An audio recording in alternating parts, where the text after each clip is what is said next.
Chapter 3 dinner पिता और चीज़ें जैसी हैं। निशिमुरा के घर में डिनर का पैटर्न इतना पक्का था कि यह एक तरह का ग्रामर बन गया था। छोटी छोटी जानी पहचानी चीज़ों की भाषा। उनके पिता 6:41 पर आए, जो देर हो चुकी थी, जो आम बात थी। दरवाजे की आवाज़ आती, जूते उतारने की आवाज़ आती। उसके पिता का तदाइमा थोड़ा थका हुआ सा लगता, और फिर किचन से उसकी माँ का ओकेरिना साई, और फिर एक ठहराव, और फिर उसके पिता लिविंग रूम के दरवाजे पर दिखाई देते। कमरा जहाँ केंजी और मायू अक्सर टीवी देखते थे या होमवर्क करने का नाटक करते थे। मायू हमेशा होमवर्क करती थी, केंजी लगभग कभी नहीं। आज रात उसके पिता दरवाजे पर खड़े थे, वैसे ही जैसे पिता पूरे दिन काम करने के बाद दिखते हैं, थोड़े दबे हुए, जैसे दिन भर की थकान ने उन पर दबाव डाला हो। लेकिन उनके चेहरे पर अभी भी कुछ अलर्ट था, कुछ ऐसा जो उन्हें देखते ही वापस आ गया। स्कूल कैसा था? उसने पूछा। ठीक था, मायू ने कहा। मेरा स्पेलिंग टेस्ट था, केंजी ने कहा। कैसा गया? मैंने माउंटेन की स्पेलिंग सही लिखी शायद। उसके पिता ने इस पर सोचा। अच्छा, और मैं भी मंकी बार से गिर गया। क्या तुम्हें चोट लगी है? सच में नहीं। अच्छा, उसके पिता ने फिर कहा, और हाथ धोने चले गए। यह बातचीत थी। केंजी को इससे कोई दिक्कत नहीं थी। उसने स्कूल में दूसरे बच्चों को उन पिताओं के बारे में बात करते सुना था जो घर आकर तुम्हारे दिन के बारे में सब कुछ पूछते थे और हर डिटेल सुनना चाहते थे, और उसे यह बात थोड़ी थकाने वाली लगी। उसके पिता ने 2 सवाल पूछे, कैसा रहा और क्या तुम्हें चोट लगी है? और फिर बिना ज़्यादा जानकारी के जो भी जवाब आया उसे मान लिया, और केंजी को यह बहुत असरदार लगा। इससे ज़रूरी चीज़ों के लिए जगह बच गई, जैसे डिनर। उसकी माँ ने निकुजागा बनाया था, जो मीट, आलू और प्याज का स्टू था। ऐसी डिश जिसमें से बदबू आती थी, जैसे घर शब्द के अंदर की खुशबू होती है। अगर घर में कोई खुशबू होती, जो कि थी, हर घर की एक अलग खुशबू होती है। और केंजी ने एक बार पूरी दोपहर यह सोचते हुए बिताई थी कि उसके घर की खुशबू कैसी है, और वह इस नतीजे पर पहुंचा था। मीसो और लॉन्ड्री और सर्दियों में फर्श की लकड़ी, और किसी तरह ओबाचन की दराज में कपूर भी। वे टेबल के चारों ओर बैठे थे, उसके पिता और माँ, मायू, केंजी, ओबाचन। ओबाचन ने अपने शाम के घर के कपड़े पहन लिए थे, जो हल्के नीले रंग के थे, और उसे एक समझदार जैसा दिखा रहा था। कुछ देर तक सिर्फ खाने की आवाज़ और परिवार की छोटी छोटी आवाज़ें सुनाई दे रही थी। कटोरों की खनक, चॉपस्टिक की हल्की टक्कर, कोई अपना पानी भर रहा था, केंजी का गलती से थोड़ा स्टू गिर जाना, और किसी के पता चलने से पहले चुपचाप अपनी आस्तीन से उसे पोंछना। मायू ने ध्यान दिया, उसने कुछ नहीं कहा, जो उसकी सबसे बड़ी दरियादिली थी। फिर उसके पिता ने कहा, सड़क पर कपूर का पेड़ क्या तुमने देखा? वे शायद उसे काट रहे होंगे। सबने उसकी तरफ देखा। फुरिया के पास वाला? उसकी माँ ने पूछा। लोगों ने कहा कि यह बहुत बड़ा है, इसकी जड़ें पाइपों में जा रही है। केंजी ने अपनी चॉपस्टिक नीचे रख दी। कौन सा कपूर का पेड़? कोने वाला? केंजी को अपने सीने में कुछ हिलता हुआ महसूस हुआ। एक छोटी सी गड़बड़ी, जैसे चीज़ें तब बदलती है जब कोई जानी पहचानी जगह अचानक अनिश्चित हो जाती है। कोने पर कपूर का पेड़ वही था जिसके पास बिल्ली की दीवार थी। यह वही था जिसके पास से वह हर दिन गुजरता था। यह वही था, उसे अब एक झटके के साथ एहसास हुआ, जहां उसे जनरल कुरोबी मिला था। वे इसे काट नहीं सकते, उसने कहा। ठीक है, उसके पिता ने कहा, शहर ने यही कहा है। लेकिन यह एक पेड़ है। पेड़ समस्याएं पैदा कर सकते हैं, इससे मुझे कोई प्रॉब्लम नहीं है। उसके पिता ने अपना मुंह खोला और फिर जैसा कि पिता कभी कभी करते हैं, उन्होंने वह बात ना कहने का फैसला किया जो वह कहने वाले थे। उन्होंने केंजी के चेहरे की तरफ देखा। हो सकता है वे ना कहें। उन्होंने इसके बजाय कहा, यह बस वही है जो मैंने सुना है। किससे? मिस्टर नगाटा काम पर। उनकी पत्नी की बहन उसी गली में रहती है। यह बहुत ही इनडायरेक्ट जानकारी थी और केंजी हालांकि सिर्फ 6 साल का था, वह इतना जी चुका था कि वह समझ सके कि यह इनडायरेक्ट जानकारी गलत हो सकती है। उसने यह मानना चुना कि यह गलत है। उसने अपनी चॉपस्टिक वापस उठा ली। यह एक अच्छा पेड़ है, केंजी ने कहा। यह कोई बहस नहीं थी, यह बस एक सच था जिसे कमरे में दूसरे सच के साथ रखा गया था। उसके पिता ने फिर से उसकी तरफ देखा। हाँ, उसके पिता ने कहा, यह है।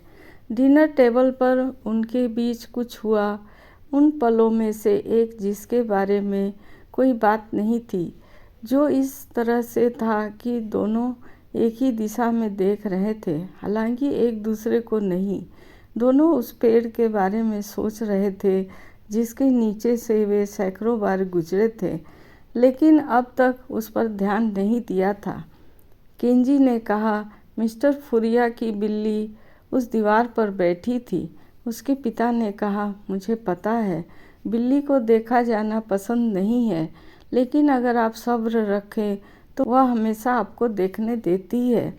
उसके पिता ने सिर हिलाया। ओबाचन ने बिना कुछ कहे अपने स्टू का कटोरा फिर से भर लिया।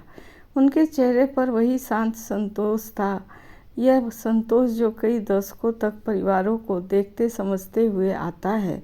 उन्होंने अनगिनत बार ऐसे संवाद सुने थे जिनमें लोग कुछ और कहते हैं और कुछ और महसूस करते हैं। वे जानती थी कि परिवार अक्सर ऐसे ही होते हैं, बातें एक तरह की, अर्थ किसी और तरह का। डिनर हुआ, फिर नहाने का क्रम, फिर सोने से पहले की रोज़ वाली बातचीत। वही समय जहां उनकी बातचीत हर दिन खत्म होती थी। अब केंजी अंधेरे कमरे में अपने बिस्तर पर लेटा था। पर्दा हल्के से हिला। खिड़की पर रखा कांच का जार बाहर की स्ट्रीट लाइट की नारंगी रोशनी में चमक उठा।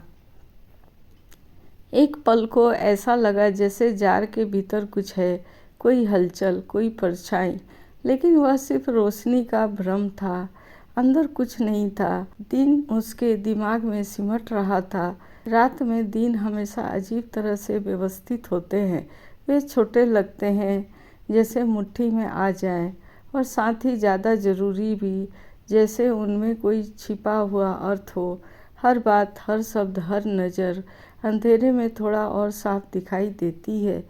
दिन उसके दिमाग में वे वैसे ही ऑर्गेनाइज हो रहा था जैसे रात में दिन होते हैं, एक ही समय में छोटे और ज़्यादा ज़रूरी। स्पेलिंग टेस्ट शायद ठीक था, मंकी बार अधूरे पूरे हुए। कोटा सोटा, जब तुमने इसके बारे में सोचा तो इतना बुरा नहीं था। डाइची का हाथ वहाँ। ओबाचन के रबर बैंड अभी भी एक रहस्य, अभी भी किसी तरह सही। डिनर में स्टू हमेशा की तरह एकदम सही। कपूर का पेड़ अभी भी वहीं, अभी के लिए। जनरल क्रोबी, पता नहीं, उसे उम्मीद थी कि सब ठीक होगा, शायद सब ठीक होगा। उसने अगले दिन के बारे में सोचा, जो बुधवार होगा, जो कुछ खास नहीं था। मैथ होगा जो उसे ठीक लगा, और पीई जो उसे बहुत अच्छा लगा, और आर्ट जो उसे बहुत अच्छा लगा। हो सकता है कि वह फिर से कपूर के पेड़ के नीचे अपना लंच करे। हो सकता है उसे बिल्ली दिखे। हो सकता है वह मंकी बार्स में सफल हो जाए, या नहीं भी। बाहर स्ट्रीट लैंप पर्दे के किनारों पर हल्की नारंगी रोशनी डाल रहा था। उसने सोचा कि अगर वह ईमानदार होता, जो वह अंधेरे में दिन के मुकाबले ज़्यादातर होता था, तो उसे यह दिन किसी खास नाटकीय तरीके से बहुत अच्छा नहीं लगा था। वह पढ़ाई करने में फेल हो गया था। वह मंकी बार्स में गिर गया था। उसने एक कीड़ा खो दिया था। उसे पता चला था कि एक पेड़ काटा जा सकता है, लेकिन उसने चेहरे वाले चावल के गोले भी खाए थे। वह अपने सबसे अच्छे कपड़ों के साथ कपूर के पेड़ के नीचे बैठा था। दोस्त उसे उठने में, खुश होने में मदद मिली थी। उसने पाया था कि उसकी 2 स्पेलिंग शायद सही थी। उसने अपनी दादी की सेंधई खाई थी। उसने टेबल पर अपने पिता से एक पेड़ के बारे में बात की थी। उसने सोचा यह कुछ खास नहीं था। उसने अपना कंबल ऊपर खींच लिया। खिड़की पर जार रखा था, खाली, उम्मीद भरा, ढक्कन लगा हुआ। कल शायद वह कपूर के पेड़ के पास वापस जाएगा, उसकी जड़ों को देखेगा, जिस तरह वे बड़े धीमे विचारों की तरह जमीन के भीतर निकल रही थी। उस खोखले को देखेगा जहां उसे जनरल कुरोबी मिला था। मिस्टर फुरिया की बिल्ली को भी देखेगा। शायद कुछ चीज़ें वापस जाने लायक होती है, उन्हें बदलने के लिए नहीं, बल्कि जब वे वहाँ थी तब उन्हें नोटिस करने के लिए। तदाइमा, उसने सोचा, किसी खास चीज़ के लिए नहीं, कमरे के लिए, दिन के लिए, मंगलवार को 6 साल का होने की छोटी सी आम खास दुनिया के लिए। दिन ने अपने तरीके से कहा, ओके रीना साई। वह सो गया। सुबह हुई। कपूर का पेड़ नहीं काटा गया था। पता चला कि मिस्टर नगाटा ने काम पर अपनी पत्नी की बात गलत सुन ली थी, जो एक अलग गली में एक अलग पेड़ के बारे में थी, जिसे 6 महीने पहले काट दिया गया था। केंजी ने मायू से यह खबर सुनकर बहुत बड़ी जीत महसूस की, जैसे उसने अकेले ही यह मानने से इनकार करके पेड़ कटने से रोक दिया हो। मायू ने कहा, तुमने कुछ नहीं किया। केंजी ने कहा, मैंने विश्वास किया था। ऐसा नहीं है। कभी कभी केंजी ने किसी सही इंसान के सब्र के साथ कहा, विश्वास करना ही सब कुछ है। मायू ने मुंह बनाया, लेकिन उसने बहस नहीं की। उसी दोपहर केंजी घर के रास्ते में कपूर के पेड़ पर रुका। बिल्ली दीवार पर थी, जड़ें जमीन के नीचे अपना पुराना धीरे धीरे काम कर रही थी। पेड़ के नीचे उसी खोखल में जहाँ उसे 11 दिन पहले जनरल कुरोबी मिला था, वहाँ एक बीटल था।